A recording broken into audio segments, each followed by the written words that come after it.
Hello viewers, welcome to the my channel. आज के video में एक बार फिर से हम क्लास 12 के मैथ्स का इन्वर्स ट्रिग्नोमेट्रिकल फंक्शंस लेकर आया हूं। और आज हम इन्वर्स ट्रिग्नोमेट्रिकल फंक्शंस के लेक्चर नंबर 2 में जो रेस्ट 3 बचे हुए फंक्शन हैं कॉट, सेक एंड कॉसेक, इसके इन्वर्स के बारे में हम आपको बताएंगे। तो आइए आज का लेक्चर स्टार्ट करते हैं। तो लेक्चर को स्टार्ट करने से पहले हम, जैसा कि मैंने आपको इन्वर्स ट्रिग्नोमेट्रिकल फंक्शंस के पहले लेक्चर में बताया था, साइन के इन्वर्स, कॉस के इन्वर्स एंड टेन के इन्वर्स के बारे में। उससे पहले एक बार फिर से हम यहाँ पर आपको किसी भी फंक्शंस के इन्वर्स के कॉन्सेप्ट्स को थोड़ा सा हम यहाँ पर आपको बता देते हैं, जिसको फॉलो करके हम यहाँ पर रेस्ट बचे हुए 3 फंक्शंस के इन्वर्स के कॉन्सेप्ट्स को समझेंगे। तो जैसा कि आप जानते हैं कि अगर एक फंक्शन f सेट A से सेट B में है एंड अगर यहाँ पे y equals to f x equals to कुछ एक्सप्रेशन दिया गया है, मतलब क्वेश्चन में दिया रहता है, एंड अगर यह फंक्शन बाइजेक्टिव है, ठीक है, बाइजेक्टिव, तो कोई भी फंक्शन अगर एक सेट से दूसरे सेट में दिया रहता है, अगर वो बाइजेक्टिव है तो हम जानते हैं यहाँ पे पहला सेट फंक्शन का डोमेन कहलाता है और दूसरा सेट फंक्शन का कोडोमेन एंड रेंज दोनों के वैल्यूज को प्रेजेंट करता है। बाइजेक्टिव के केस में कोडोमेन और रेंज इक्वल होगा। अगर फंक्शन बाइजेक्टिव नहीं है तो कोडोमेन रेंज के बराबर हो भी सकता है और नहीं भी हो सकता है, ठीक है।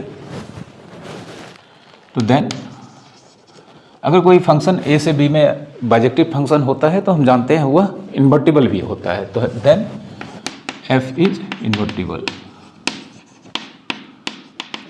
तो अगर f इन्वर्टिबल होगा, कोई भी फंक्शन अगर इन्वर्टिबल होता है, तो जैसा कि मैंने आपको इन्वर्स या इन्वर्टिबल फंक्शंस के कॉन्सेप्ट्स के बारे में बताया था कि कोई भी फंक्शन अगर इन्वर्टिबल फंक्शन होता है तो उसका इन्वर्स ऑलवेज एग्जिस्ट करता है।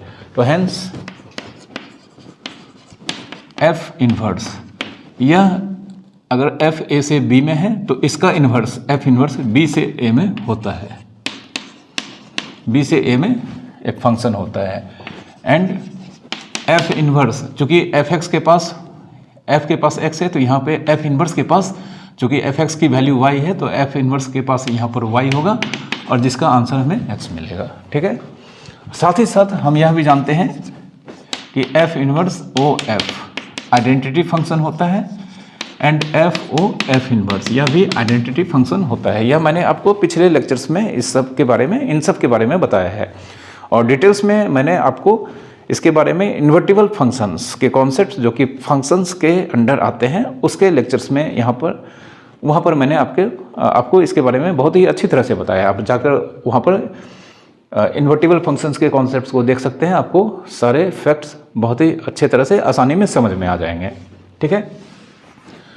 तो आज हम यहाँ पर सबसे पहले कॉट के इन्वर्स को किस तरह से डिफाइंड किया गया है उसके बारे में जानेंगे। तो डेफिनेशन नंबर 4, डेफिनेशन नंबर 4, चूँकि डेफिनेशन नंबर 1, 2 एंड 3 जो कि साइन, कॉस और टेन के इन्वर्स के बारे में था, इसे हमने अपने लेक्चर नंबर 1 जो कि इन्वर्स ट्रिग्नोमेट्रिकल फंक्शंस का जस्ट इसके पहले के लेक्चर में बताया है, ठीक है। तो यहाँ पर डेफिनेशन नंबर 4 में सबसे पहले कॉट को डिफाइंड किया गया है कि इफ़ कॉट के डोमेन को 0 से पाई रखा जाए और कोडोमेन को अगर -∞ से इन्फिनिटी जो कि रियल नंबर के सेट को रिप्रेजेंट करता है, ठीक है, and y equals to cot x, then it is bijective. तो यह फंक्शन बाइजेक्टिव फंक्शन होगा, ठीक है। कॉट के डोमेन को अगर 0 से पाई रखा जाए और कोडोमेन को -∞ से +∞ के बीच रखा जाए तो यह फंक्शन बाइजेक्टिव होगा, ठीक है। इसे डिफाइंड किया गया है। तब आप जानते हैं देन अगर यह बाइजेक्टिव होगा तो इन्वर्टिबल होगा। तो हेंस इन्वर्टिबल अगर होगा तो हम जानते हैं कि इसका इन्वर्स, मतलब यहाँ पे हेंस इट इज इन्वर्टिबल। कोई भी फंक्शन अगर बाइजेक्टिव होता है तो यह इन्वर्टिबल ऑटोमेटिकली होता है, यह आप जानते हैं। अब इन्वर्टिबल होगा तो इसका इन्वर्स कॉट इन्वर्स, चूँकि f A से B में है तो f का इन्वर्स B से A में होगा। तो यहाँ पे चूँकि cot 0 to pi open interval से रियल नंबर में है तो कॉट का इन्वर्स यहाँ पर रियल नंबर जो कि -∞ से +∞ के बीच होता है, से 0 के पाए, 0 से पाए के बीच में होगा। एंड यहाँ पर चूँकि y = cot x है तो हम देख सकते हैं y = अगर fx है तो जैसे ही हम f इन्वर्स यूज करेंगे तो f इन्वर्स के पास यहाँ पर y होगा और इसका वैल्यू x होता है। तो देयरफॉर कॉट इन्वर्स अगर हम लिखेंगे तो कॉट के पास चूँकि x है और इसकी वैल्यू यहाँ पर y है, तो यहाँ पे कॉट इन्वर्स y = x होगा। अब यह कॉट इन्वर्स का यह रेंज होता है, तो इन्वर्स फंक्शंस के रेंज को मतलब कॉट इन्वर्स के इस रेंज को हम प्रिंसिपल वैल्यू रेंज कहते हैं। ठीक है, इसे हम क्या कहते हैं? Principal value range. Principal value range और ब्रांच दोनों के नाम से जाना जाता है। ठीक है, तो यह तो आपका एकदम बेसिक डेफिनेशन हो गया। अब यहाँ पर f इनवर्स OF मतलब composition of f and f inverse identity function होता है, एंड f इनवर्स जिसे composition of f inverse and f जानते हैं, इसे कहते हैं, और इसका वैल्यू भी आइडेंटिटी फंक्शन होता है। तो हेंस ऑल्सो कॉट इनवर्स ओ कॉट यह आइडेंटिटी फंक्शन होगा, साथ ही साथ कॉट ओ कॉट इनवर्स यह भी आइडेंटिटी फंक्शन को रिप्रेजेंट करेगा। ठीक है, देयरफॉर कॉट इनवर्स ओ कॉट। अब हम इसे अगर फंक्शन के तौर पे डिफाइन करेंगे तो हमें यहाँ पर एक वेरिएबल देना होगा। तो हम जानते हैं इस ब्रैकेट को ब्रेक करेंगे तो यहाँ पे कॉट इनवर्स बाहर होगा और कॉट इनसाइड होगा। तो कॉट इनसाइड होगा तो कॉट के पास हमारे पास यहाँ पर x है, तो हम यहाँ पर x रखेंगे। अब चूंकि आइडेंटिटी फंक्शन है तो x पुट करेंगे तो हमें x ही मिलेगा। तो देयरफॉर कह सकते हैं कॉट इनवर्स कॉट x कितना होगा? x। चूंकि इस ब्रैकेट को ब्रेक करेंगे तो हमें कॉट इनवर्स को बाहर रखना होगा और इनसाइड में कॉट x होगा, और आइडेंटिटी फंक्शन होने के कारण हमें x रखने पर x ही ऑब्टेन होता है। ठीक है, अब यहाँ पर x अपना value 0 to pi, x belongs to 0 to pi. ठीक है, उसी तरह से यहाँ पे कॉट ओ कॉट इनवर्स अगर हम यहाँ पर फिर से ब्रैकेट को ब्रेक करेंगे तो हमें कॉट को बाहर रखना होगा और इनसाइड में कॉट इनवर्स होगा। अब चूंकि कॉट इनवर्स के पास यहाँ पर y है तो हम यहाँ पर y रखेंगे, और y रखेंगे तो चूंकि आइडेंटिटी फंक्शन होता है तो हमें y ही ऑब्टेंड होगा। Therefore cot inverse y obtained होगा। अब कॉट इनवर्स y में y अपना वैल्यू -∞ से +∞, तो यहाँ पे हियर y बिलोंग्स टू -∞ से +∞। ठीक है, यह इसका बेसिक डेफिनेशन हो गया, इसको आपको याद रखना है। ठीक है, अब इसके ग्राफ्स को हम यहाँ पर देखते हैं, इसके ग्राफ्स को यहाँ पर ड्रॉ करते हैं।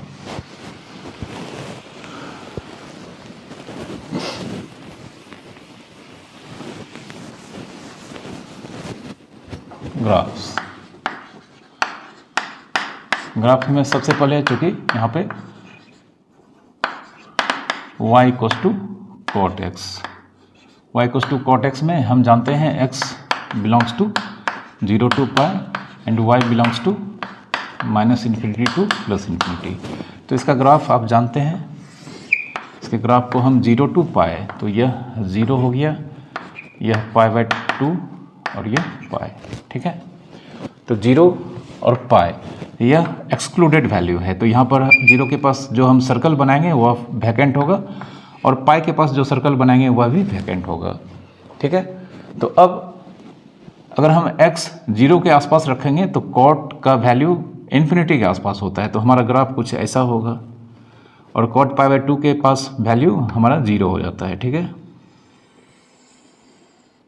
तो अब देख सकते हैं यह ग्राफ बहुत ही ऊपर से आ रहा है, बहुत ही ऊपर से मतलब ये इन्फिनिटी के +∞ के पास से आ रहा है, और यह π/2 पर 0, यह x एक्सिस है और यह y एक्सिस 0 हो जाएगा, और फिर से यह बैकवर्ड डायरेक्शन में -∞ की ओर बढ़ेगा। ठीक है, तो यह हमारा ग्राफ है y = cot x का। ठीक है, इस ग्राफ को आपको याद रखना है। फिर x = cot inverse y. X equals to, since x equals to cot inverse y होता है, और यहाँ पे y belongs to minus infinity से plus infinity, and x belongs to 0 to pi. इसी में अगर हम वेरिएबल को इंटरचेंज कर दें, अगर वेरिएबल को इंटरचेंज कर देंगे तो हमारे पास y equals to cot inverse x होगा, और तब जाकर यहाँ पर x माइनस इन्फिनिटी से प्लस इन्फिनिटी होगा, और y का वैल्यू 0 to पाई होगा। ये सिर्फ हम ग्राफ को ड्रॉ करने के लिए यहाँ पर हमने वेरिएबल को इंटरचेंज किया है, ठीक है। तो अब इसका ग्राफ देख सकते हैं आप कैसा होगा, देखिए यह x एक्सिस, यह y एक्सिस, ठीक है।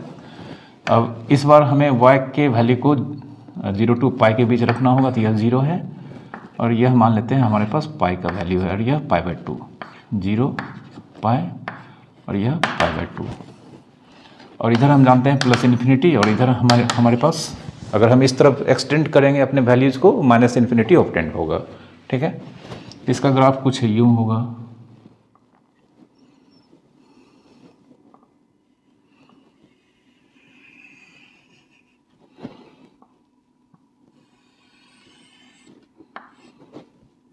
ठीक है। इसके ग्राफ को हम इस तरह से ड्रॉ कर सकते हैं। इसका ग्राफ ऐसा ही होगा, आपको याद रखना पड़ेगा, इसका ग्राफ ऐसा ही होगा। ग्राफ्स के बारे में आप डिटेल से आप अगर जानना चाहते हैं ट्रिग्नोमेट्रिकल फंक्शन के ग्राफ के बारे में, जब तक आपको आइडिया नहीं है तो आप इसके इन्वर्स के ग्राफ को नहीं ड्रॉ कर सकते हैं।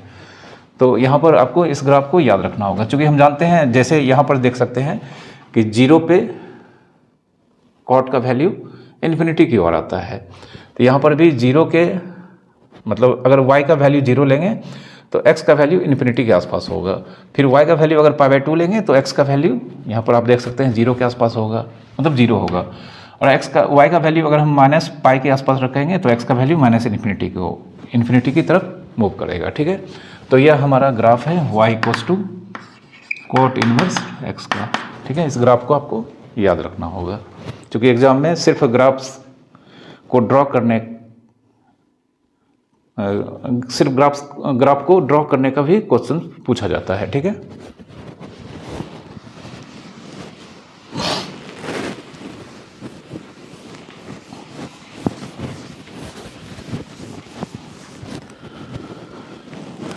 नेक्स्ट हमारे पास डेफिनेशन नंबर 5। अब हम सेक के डेफिनेशन को यहाँ पर जानते हैं, सेक और सेक का इन्वर्स क्या होता है। तो अगर हम सेक के डोमेन को अगर हम रखें 0 से पाई, और इसमें से हमें एक नंबर π/2 को बाहर करना होगा, और इसका कोडोमेन को अगर हम रखें माइनस इन्फिनिटी से प्लस इन्फिनिटी, जिसमें से हमें -1 से 1 के बीच का नंबर को बाहर करना होगा, ठीक है। -1 से 1 के बीच का नंबर को इससे बाहर रखना होगा, तो देन इट इज़ बाइजेक्टिव, ठीक है। सेक के डोमेन को अगर हम 0 से पाई क्लोज इंटरवल रखा जाए,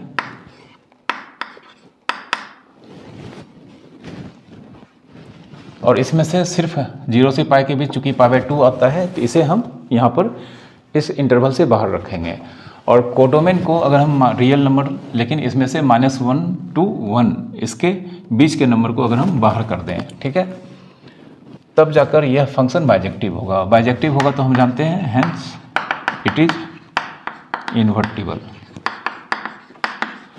अगर फंक्शन बाइजेक्टिव होता है तो यह इन्वर्टिबल होता है, यह आप जानते हैं, ठीक है। अब इन्वर्टिबल अगर फंक्शन यहाँ पे पाया जाता है तो इसके इन्वर्स एग्जिस्ट करेंगे, तो इन्वर्स एग्जिस्ट करेंगे तो यहाँ पर सेक का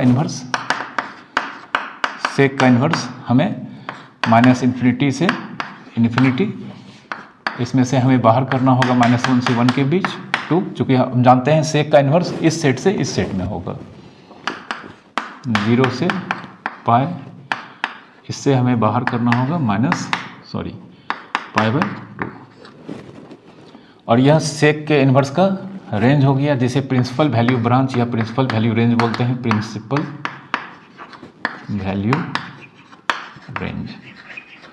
वैल्यू ब्रांच या प्रिंसिपल वैल्यू रेंज कहा जाता है, ठीक है। ऑल्सो अगर हम y equals to sec x, जिसमें से x हमारा वैल्यू 0 से पाई, जिसमें हमें π/2 को बाहर रखना होगा। तो y इक्वल्स टू अगर सेक x है, जब x वैल्यू अपना इस सेट से लेगा तो then x equals to sec inverse y, और इस कंडीशन में y अपना वैल्यू -∞ से इन्फिनिटी, लेकिन इसमें से हमें -1 से 1 के बीच के नंबर को आउट रखना होगा। ठीक है, यह बेसिक डेफिनेशन जो कि अभी तक प्रीवियस 4 फंक्शंस में आपको दिया जाता है, इसे आपको हर कीमत पे याद रखना होगा। अब सेक ओ सेक इनवर्स, यह आइडेंटिटी फंक्शन होगा, एंड सेक इनवर्स ओ सेक, यह भी आइडेंटिटी फंक्शन होगा।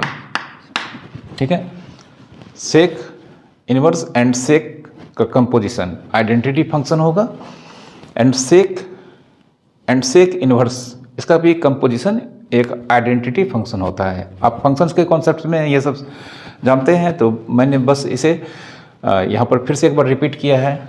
हर एक डेफिनेशन में मैं इसे बताता चला आ रहा हूँ। ठीक है, तो अब देयरफॉर सेक ओ सेक इनवर्स, अगर ब्रैकेट में हम इसे क्लोज करेंगे तो यहाँ पे हम जानते हैं सेक इनवर्स अंदर होगा और सेक इनवर्स के पास y है और हमें y भी मिलेगा। तो देयरफॉर अगर हम इस ब्रैकेट को ब्रेक करेंगे तो सेक इनवर्स y, जो कि y होगा, सेक इनवर्स y होगा। और यहाँ पे आपको याद रखना है कि y belongs to -∞ to infinity except -1 to 1, and sec inverse o sec. ठीक है, sec inverse composition of sec and sec inverse. यहाँ पर ब्रैकेट ब्रेक करेंगे तो हमें चूंकि अंदर में सेक रहेगा और सेक के पास हमें यहाँ पर वेरिएबल x को यूज करना होगा और यह x मिलेगा। तो therefore sec inverse sec x होगा, और यहाँ पे x अपना वैल्यू 0 से पाई एक्सेप्ट -1 से 1। ठीक है, यह बेसिक डेफिनेशन है सेक और उसके इन्वर्स के कॉन्सेप्ट्स के बारे में। अब हम इसके ग्राफ्स को यहाँ पर दिखाएंगे आपको। तो ग्राफ्स इसका ड्रॉ करते हैं।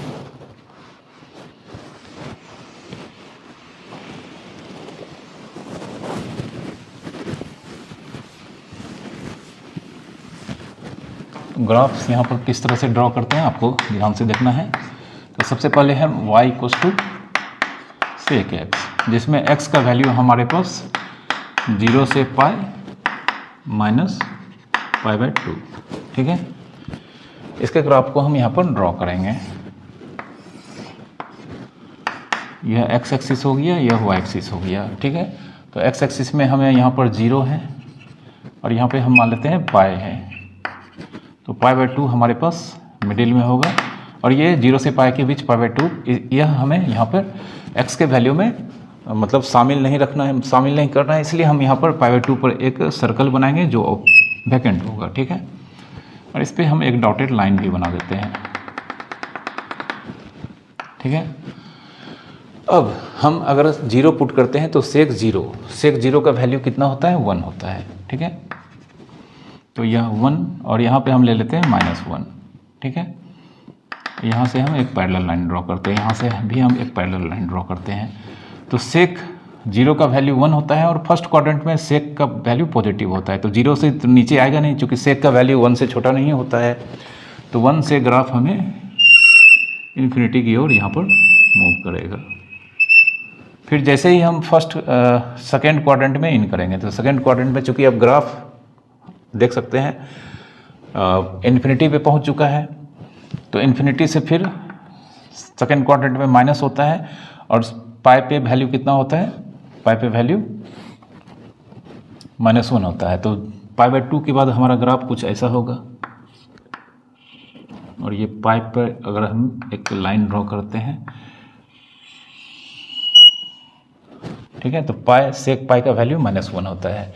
तो यह ग्राफ हो गया आपका y equals to sec x का। ठीक है, अब हम सेक इनवर्स x का, तो सिंस x बराबर सेक इनवर्स y, यहाँ पे y जानते हैं, y अपना वैल्यू लेता है -∞ से इन्फिनिटी, -1 से 1, ठीक है। तो अगर फिर से हम इसके ग्राफ को ड्रॉ करना चाहते हैं तो हम दोनों वेरिएबल को क्या करेंगे, इंटरचेंज कर लेंगे, मतलब y की जगह पे x और x की जगह पे y रखेंगे। तो देयरफॉर सेक इनवर्स x बराबर y होगा, एंड x यहाँ पर फिर से -∞ से इन्फिनिटी, -1 से 1 इसमें बाहर करना होगा, ठीक है। और y का वैल्यू यहाँ पर 0 to π एक्सेप्ट π/2 होगा, ठीक है। तो इसके ग्राफ को आइए ड्रॉ करते हैं। यह x है, यह y है।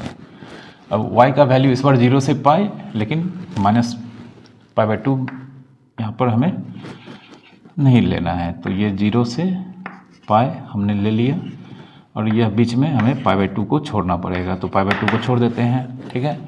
अब x पे 1 लेते हैं, यहाँ पे -1 लेते हैं, 1 से एक पैरेलल लाइन ड्रॉ करते हैं, -1 से एक पैरेलल लाइन ड्रॉ करते हैं, ठीक है।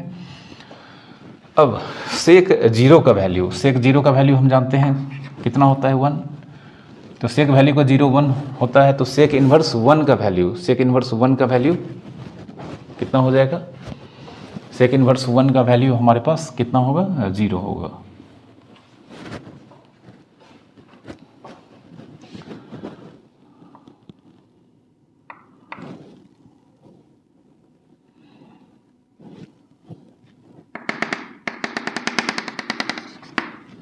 तो हमारा ग्राफ कुछ ऐसा होगा, ठीक है। उसके बाद आफ्टर दैट ग्राफ कुछ इस तरह से आएगा, उसके बाद यहाँ पर ग्राफ कुछ इस तरह से आएगा,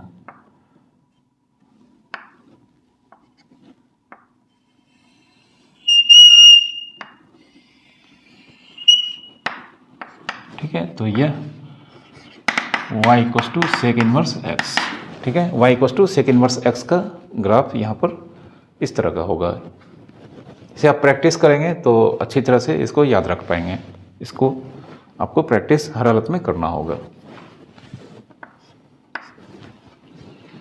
अब आइए लास्ट जो हमारा कॉसेक फंक्शन है, इसके इन्वर्स को जानते हैं।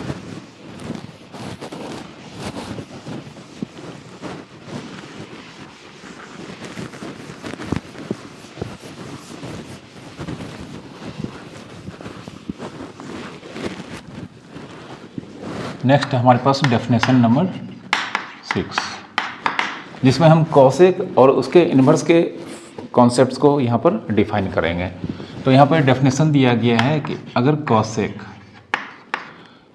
का डोमेन अगर -π/2 से π/2 क्लोज इंटरवल लिया जाए, जो कि साइन के डोमेन को रिप्रेजेंट करता है, लेकिन इसमें से हमें 0 को आउट करना होगा, क्योंकि इससे कॉसेक 0 का वैल्यू अनडिफाइंड होता है, इसलिए इस इंटरवल में 0 यहाँ पर जानते हैं, इस इंटरवल में 0 है, इसलिए हमने इस फंक्शन को डिफाइंड होने के लिए इस इंटरवल से हमें 0 को यहाँ पर बाहर भेज रहे हैं।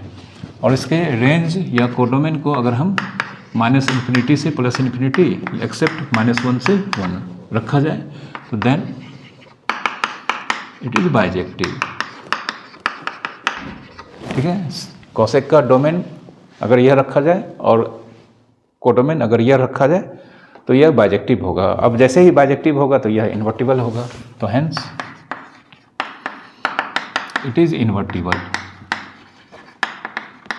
अब जैसे ही इन्वर्टिबल होगा तो इसका इन्वर्स एग्जिस्ट करेगा, देयरफॉर कॉसेक इन्वर्स। अगर कॉसेक इस सेट से इस सेट में है तो हम जानते हैं इसका इन्वर्स इस सेट से इस सेट में होगा, ठीक है। तो -∞ से इन्फिनिटी टू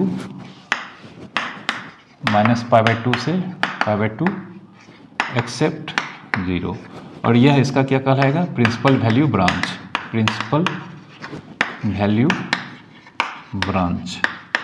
या प्रिंसिपल वैल्यू रेंज, ठीक है। इसको आपको याद रखना होगा। And y = cosec x implies x = cosec inverse y। अगर y = cosec x होता है तो हम जानते हैं cosec इनवर्स जैसे ही लिखेंगे, इसके पास हमारे यहाँ पे y होगा और x = इधर होगा, ठीक है। यहाँ पे x x बिलोंग्स टू, चूँकि यहाँ पे कॉसेक के पास जो x है यह अपना वैल्यू -π/2 से π/2 एक्सेप्ट 0, और यहाँ पे कॉसेक इन्वर्स के पास जो y है यह अपना वैल्यू -∞ से ∞ एक्सेप्ट -1 to 1, ठीक है।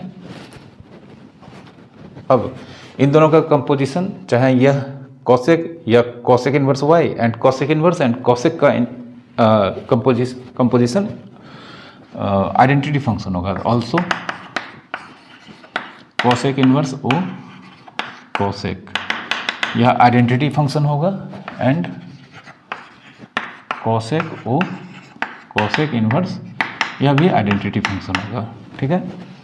मैं आपको बता देना चाहता हूँ कि अगर आपने फंक्शंस के कॉन्सेप्ट्स को नहीं देखा है और अगर आप डायरेक्ट इन्वर्स के मतलब ट्रिग्नोमेट्रिकल इन्वर्स फंक्शंस को डायरेक्ट आप यहाँ पर वॉच कर रहे हैं तो आपको ये सब समझने में प्रॉब्लम होगा, क्योंकि जब तक आप फंक्शंस के कंपोजिशन, फंक्शंस के इन्वर्स के कॉन्सेप्ट्स क्या होते हैं, अगर आप यह नहीं जानते हैं तो इस तरह के यहाँ पर आपको जो मैं यहाँ पे बताने जा रहा हूँ यह कुछ भी समझ में आपको नहीं आएगा।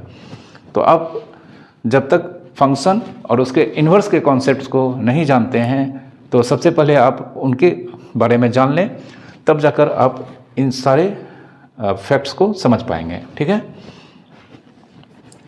नाउ अगर हम यहाँ पे कॉसेक इन्वर्स वो कॉसेक लिखें और यहाँ पे हमें वेरिएबल देना होगा, तो जानते हैं कॉसेक यहाँ पे इनसाइड होगा तो जिसके पास यहाँ पर x है और हमें x ही मिलेगा, तो देयरफॉर हमारे पास एक फार्मूला हो गया cosec inverse cosec x equals to x, ठीक है। और x अपना वैल्यू कहाँ से लेगा, x अपना वैल्यू लेगा -π/2 से π/2 except 0, and cosec o cosec inverse हम जानते हैं यहाँ पर इनसाइड कौन होगा, कॉसेक इन्वर्स, और यहाँ पे अगर हम y रखना होगा चूँकि कॉसेक इन्वर्स के पास y है और हमें y ही मिलेगा, तो therefore cosec inverse y equals to y, ठीक है। और यहाँ पर y बिलोंग्स टू -∞ से ∞ एक्सेप्ट -1 से 1, ठीक है। ये बेसिक डेफिनेशन है। इसको अगर आप इन्वर्स फंक्शंस, कंपोजिशन फंक्शंस के कॉन्सेप्ट्स को अच्छी तरह से जानते हैं और फंक्शंस के कॉन्सेप्ट्स भी अगर आप बहुत ही अच्छी तरह से जानते हैं तो ये सब आपको याद रखने के लिए कुछ ज़्यादा सोचना नहीं पड़ेगा, आप सब समझ जाएंगे और आप एक पैटर्न को यहाँ पर फॉलो करेंगे और सारी बात आप खुद ब खुद लिखते चले जाएंगे, ठीक है। अब इसके ग्राफ्स को हम यहाँ पर ड्रॉ करते हैं।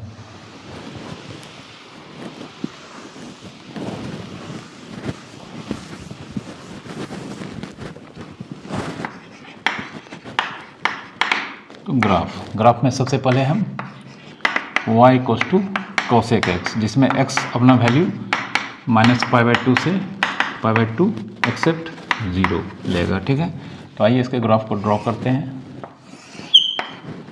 हम यहाँ पे मान लेते हैं -π/2 को रखते हैं और यहाँ पे π/2 को रखते हैं, ठीक है। और यह 0 हमारा शामिल नहीं होगा क्योंकि -π/2 से π/2 के बीच हमें 0 को छोड़ना है। y एक्सिस हो गया, यह एक्सिस, यह 1 होगा और नीचे हमारा -1 होगा, ठीक है। तो 1 के अलॉन्ग हम एक पैरेलल लाइन ड्रॉ कर देते हैं डॉटेड, और उसी तरह से हम -1 के अलॉन्ग भी एक पैरेलल लाइन ड्रॉ कर देते हैं डॉटेड, ठीक है।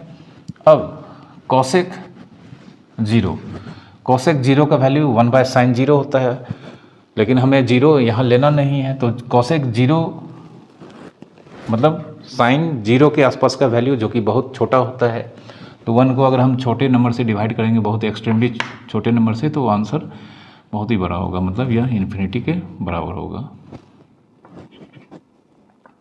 और कॉसेक π/2 का वैल्यू 1 हो जाएगा, तो यहाँ पर ग्राफ हमारा कुछ इस तरह से होगा, ठीक है। उसी तरह से यहाँ पर हमें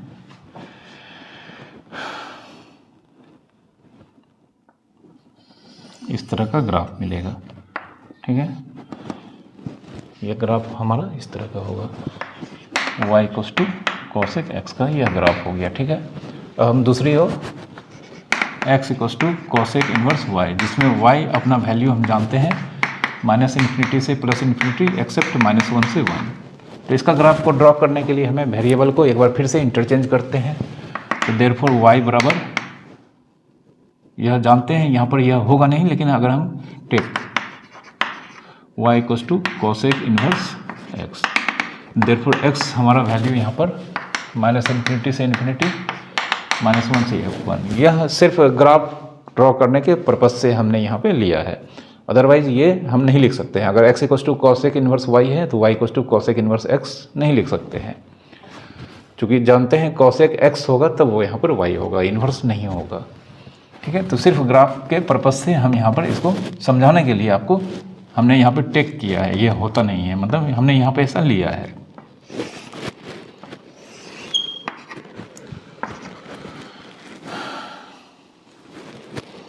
इस बार y की वैल्यू यहाँ पर -π/2 से π/2 एक्सेप्ट 0। ठीक है, तो y के अलोंग हम यहाँ पर -π/2, यह π/2 और यह 0। ठीक है, इसे हम लेते हैं और x यहाँ पे 1, यहाँ पे -1, तो 1 के अलोंग पैरेलल लाइन ड्रॉ कर देते हैं, यहाँ भी 1 के अलोंग पैरेलल लाइन ड्रॉ कर देते हैं। ठीक है, तो हमारा ग्राफ कुछ ऐसा होगा।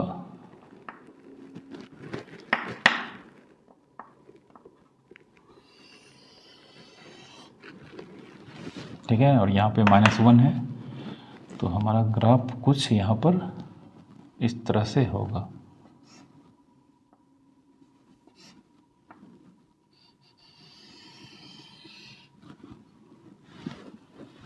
ठीक है, यह हमारा y equals to cosec inverse x के ग्राफ को शो करता है। ठीक है, तो उम्मीद करता हूँ कि आज जो मैंने आपको 3 ट्रिग्नोमेट्रिकल फंक्शंस के इन्वर्स और उसके ग्राफ्स को यहाँ पर डिस्क्राइब किया था, आप अच्छी तरह से समझ गए होंगे।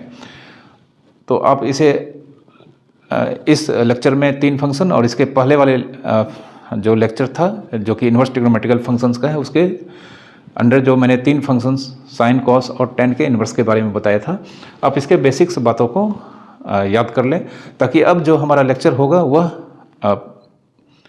ट्रिग्नोमेट्रिकल इन्वर्स फंक्शंस के आइडेंटिटी पर बेस्ड होगा, जिससे हम बहुत ही अच्छे क्वेश्चंस को सॉल्व कर पाएंगे। तो आप इन सारे कॉन्सेप्ट्स और फैक्ट्स को अच्छी तरह से प्रिपेयर कर लें, तब आप उस लेक्चर्स मतलब आने वाले लेक्चर्स को देखेंगे जिसमें हम आपको बहुत ही अच्छे ट्रिग्नोमेट्रिकल इन्वर्स आइडेंटिटी फंक्शंस के बारे में बताएंगे, उसे डिराइव करेंगे। ठीक है, तो आई होप आप ऐसा करेंगे। तो वीडियो अगर आपको पसंद आया होगा तो आप इसे लाइक कर दें, शेयर करें और चैनल को जल्दी से सब्सक्राइब कर लें। Thank you very much for watching.